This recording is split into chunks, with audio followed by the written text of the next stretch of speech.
L'entrepreneuriat, ça me passionnait. Je savais que je voulais faire une entreprise. Je savais juste pas dans quoi et dans quel domaine.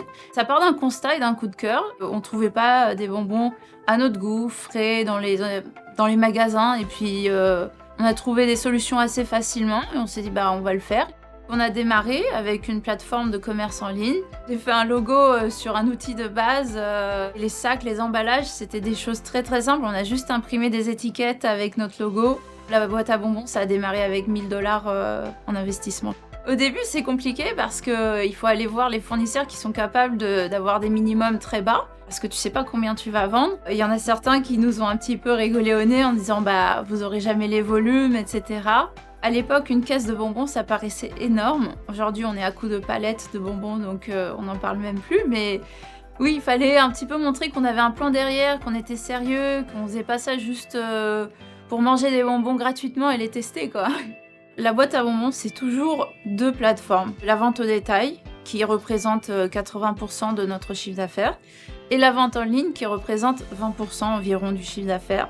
Dès le début, on savait qu'on voulait avoir une comptabilité qui était propre et bien organisée, puisque c'est très important dans la gestion d'une entreprise. Et on a commencé dès le début avec QuickBooks parce que c'était simple et facile à mettre en place. J'adore avoir le dashboard avec mes graphiques, voir l'évolution de mon chiffre d'affaires, etc. C'est vraiment très intuitif à utiliser. J'adore prendre le pouls de mon entreprise, sortir des rapports, voir où est-ce qu'on en est par rapport aux années précédentes, et puis faire des estimations pour le futur.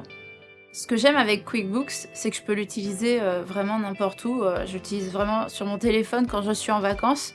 Même si j'essaye de pas travailler, je suis toujours un petit peu ce qui se passe ici. C'est aussi facile pour mon équipe comptable d'y accéder. Ils y vont tous les trimestres, vérifier mes taxes par exemple.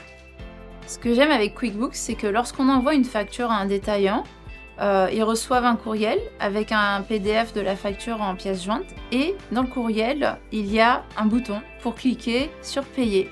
Ça, c'est fabuleux pour nous puisqu'ils peuvent payer directement avec leur carte de crédit et nous, on a les fonds le jour d'après et pour notre cash flow, c'est fantastique. Tous nos comptes bancaires sont liés avec QuickBooks. Donc moi, une de mes tâches préférées le matin, c'est de mettre à jour QuickBooks et de voir où en sont nos comptes bancaires. J'ouvre même pas l'application de compte bancaire sur mon téléphone, je regarde pas. Je vais directement sur QuickBooks, je regarde ce qui est rentré, je regarde ce qui est sorti. Ça me permet d'avoir une idée de notre santé financière et puis au besoin de prendre les bonnes décisions. Il y a souvent des entrepreneurs qui me demandent mon avis sur comment démarrer une entreprise, comment mettre les choses en place. Le premier conseil que je donne, c'est assure-toi que ta comptabilité elle est en règle, parce que c'est bien beau au début de gérer des petites factures, des choses comme ça, mais ensuite, quand tu vas devoir payer tes impôts, il faut que tu aies un bon outil en place et dans ma tête, il n'y a pas de doute, ça va être QuickBooks dès le début puisque c'est l'outil juste le plus simple à mettre en place.